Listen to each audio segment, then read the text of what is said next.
game, okay? No matter how you come out of the blocks, which I thought the Lakers did a really good job. They hit some threes in the first 8 of them. That's a lot. But you can see as the game goes on, it's a 48-minute game. And Milwaukee came alive and, they began to, make their presence known defensively. And they have more than one weapon. They got some weapons on that team. Middleton is really a hot guy. Holiday, Dante can get a hot. I know Giannis is the guy, but they showed why they are the Milwaukee Bucks. The Lakers struggled a little bit. Couldn't get offense going. Couldn't get, turn the ball over. Didn't really help. I think that was really slowed them down in the second half. In the second quarter was you turn the ball over. It affects so many other parts of the game. They just couldn't get it all together. Yeah, and they've been inefficient offensively for some time. We showed the numbers, prior to the game. Yeah. It's been a struggle offensively. The first quarter, 8 threes. We thought, okay, the last couple games have been shooting it well. Maybe that this will be the night that they can, put a few quarters together. But Milwaukee is so efficient offensively, really difficult to slow them down as the game went on. I thought even though the Lakers struggled, which when you're not making shots, you do start to lose some energy defensively. But at no time did the Bucks really struggle to score the ball, shot it really well.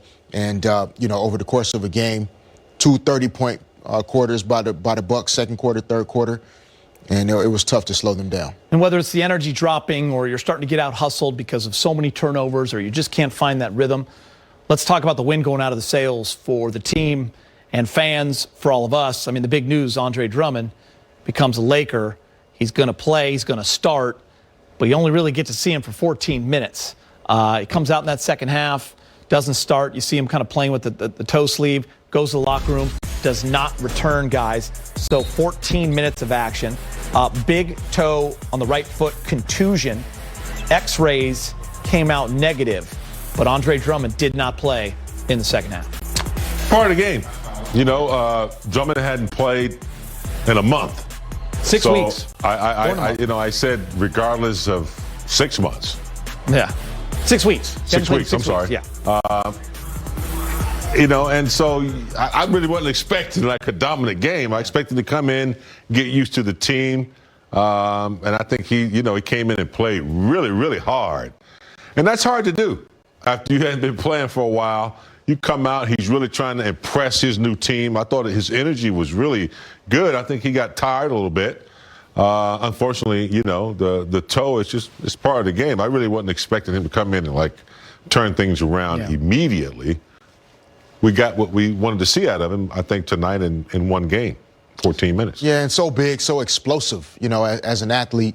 I remember Shaq, sustaining a toe injury and something that really lingered for him at certain points in a couple of our seasons. And, it's something to keep an eye on. Not sure if it had bothered him a little bit as he was training and preparing to come in. But as James said, to be in the condition that it took to just show up tonight and play 14 NBA minutes at high intensity, it's hard. That means he's been working out really, really hard. So definitely not something to rush him back if it really is, a contusion or something that's been kind of lingering a little bit over the last couple weeks. By the way, Fish, that Shaq toe injury, the biggest toe injury I can ever remember, no pun intended, that was a big deal. It was a huge toe, figuratively, literally. But Andre Drummond, I guess, big game. The thought is, right, obviously the concern becomes you don't want that to linger. You hope he's okay. But people think, just a toe, but you're pushing off with that toe. You pivot with that toe, explode, everything. Get off the ground. I mean, it's.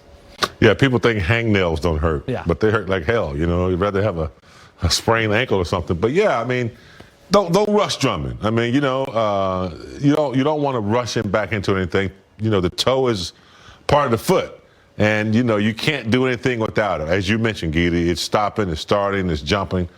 So yeah, I hope it's something mild and something he can recover from really quickly. But you can't rush it. There it is, Gita. Yeah, you're getting a big look at the toe right there, Fish. There's the little. toe sleeve. Yeah, it's. I was not betting that this would be the header of the post-game show, the big toe. That little toe jam. Yeah, trying to get that sleeve on there, and I mean, I don't know. That pain could be like actual it's a bone bruise. pain. Yeah. So if it's a bone bruise, I mean, that sleeve doesn't really, that only helps in terms of like, your shoe rubbing against the toe if there's, the irritation. So that helps protect the toe from friction. But if it's a bone bruise, I don't think that was something that maybe just happened tonight. It may be something that he sustained as he was training to prepare to come in. Yeah. All right. What about the big three from the Bucks? We'll talk about the Bucks a little bit. They were on a 3-game losing streak. They were on a 6-game winning streak before that. We talked in the pregame show about Drew Holiday coming over. That acquisition was big for them. They were kind of hoping that would make them a contender. They've been pretty much a pretender the last few postseasons. Big game James, the kid out of Campbell Hall, UCLA. Had a big night tonight offensively. He usually doesn't give him that kind of offense, 25 points. Yeah, sought after. A lot of people would have loved to have Drew Holiday because he possesses a lot of basketball skills. We don't talk about his defense. His defense is amazing. Great two-way player. Amazing defense. He's strong. He's like a little fire hydrant. You're not going to go around him. You're not going to out-muscle him. And he's very savvy with his hands. So if you put it in reach, he's really good at staying in front of you and moving laterally. And then offensively, he's a threat. He's strong. Same thing on the offensive end. He's strong upper body, the ability to post up smaller guards and go over the top with soft shots. He would have been a great pickup for anybody. But I think he really adds what Milwaukee needs and will need in a 7-game series in the playoffs. Yeah, he averages 16 tonight. Actually 28, not 25. He had 28. Had that late three there. Yeah, just, efficient, man. He plays at his speed. Even as a young player, he doesn't play too fast, makes good decisions with the basketball. Like James said, he's an elite defender. Long arms, even though he's, probably listed at 6'4", 6'5", his arms are really long, can guard bigger players. And, it'll be interesting to see in the postseason with these three guys, like Giannis, really having another playmaker, decision maker. A lot of pressure off him, right? Late in games. It takes a lot of pressure off the ball, having to be in Giannis's hands to create plays.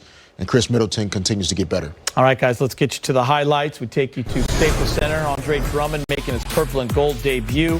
Lakers host the Milwaukee Bucks. First quarter.